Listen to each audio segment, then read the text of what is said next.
guys, JBRider here. So today the devs posted their third dev blog for the next upcoming battle pass, but we're gonna start with the first one where they announced two new items. One is a little bit more interesting than the other one. The theme of the next battle pass is gonna be a mix of the Lunatics and the Engineers faction, and they gave us a little bit of lore. The battle between Steppenwolves and the Ravagers has led to tragic consequences, and IVXO is forced to make a desperate decision, and that is to ally with the Khaganate. Now that Engineers will face the threat of Ares and his Ravagers together with the Lunatics. So the first thing they announced is a new legendary crossbow, and in all honest opinion guys, the crossbows in this game are not too exciting. Well, this one seems a little bit more interesting, but we got the Spike, which is good at 8k power score, 9k power score if you don't have a crazy matchmaking. The Toadfish, I don't see anybody using the Toadfish anymore. Too big, too squishy. We got the Artemis, which is a pack only item, which is pretty good. It's pretty strong. We got the Phoenix crossbow, which has been forgotten. Nobody really uses the Phoenix anymore. I still think it's a cool weapon. And then we also have the Comet Ballista, which I don't really see a lot anymore either.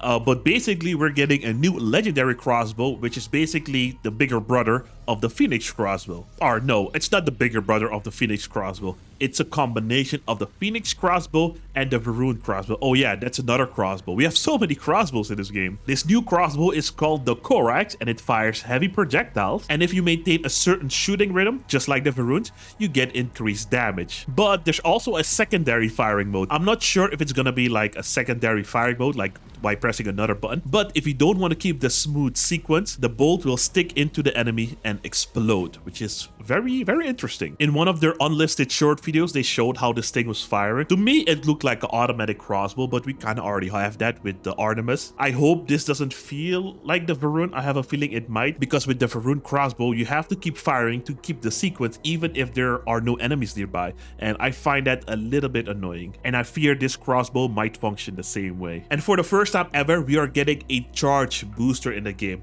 I've always wanted something or an item that increases the charge time of your items, and we're finally getting one. This is of epic rarity. It looks very similar to the Pandora ammo box. I hope it doesn't explode, but it might, because I see a whole bunch of batteries over here and on the other side as well, but I hope it doesn't. And so what this module does, it reduces the charge time or barrel spool up time by 20%, which is pretty cool. Think of weapons like the Parser, the Kaiju, the Reaper will also benefit from it, and the other miniguns. And I think even weapons like the plasma emitters. So I'm very happy to see this item in the game. Hopefully it's not too late though. And the last thing they showed in their first dev blog were new frame sizes.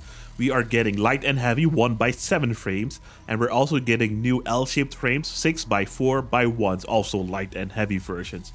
And that was the first dev blog. For the second dev blog, they had another short video with the pineapple pen meme. I don't know why they chose that, but we are getting basically some kind of machine gun with an underslung grenade launcher. Very interesting. I am happy to see that they're implementing my idea that I gave them 5 years ago.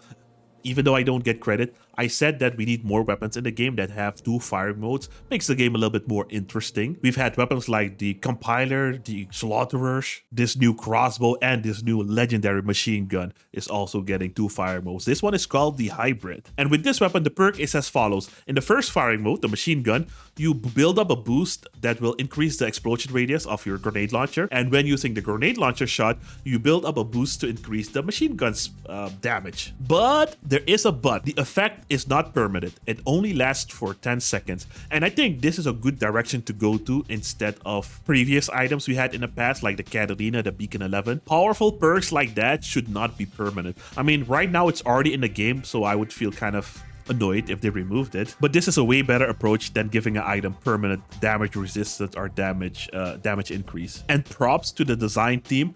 These are the kind of weapons I was expecting to see more of in Crossout. Not Auroras, not Pulsars, these self-made janky weapons. For example, I would love to see a skin for the Spectre 2 machine guns, where it's just 2 AKs tied together.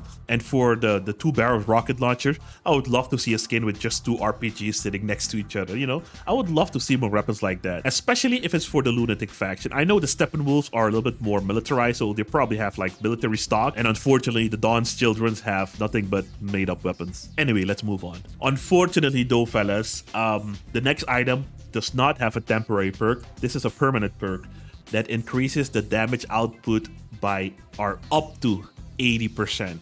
We are getting a legendary Catalina cabin. This is called the Dolores. Kind of a cool name though. So initially, it reduces all weapon damage by negative 20%. But just like the Catalina, as you deal damage, you keep charging the perk up to 80%. Minus the 20% is a total of 60% more damage. But that's not all. The Dolores perk also increases weapon damage by 15% after the delay for receiving the next charge ends. But this bonus only works until the charge is received. This cabin sounds incredibly overpowered. I'm pretty sure you remember the days where everybody was complaining about the Catalina, even in my videos that I should stop using the Catalina. That's why I'm not using the Catalina as much, because if it was up to me, I would still be using that cabin a whole lot. And now we're basically getting an even stronger version of it. And yeah, so they also announced some new structural parts. This is from, I think, the C3 Corvette or the Stingray. And I think this cabin is also from that same vehicle, which is kind of cool,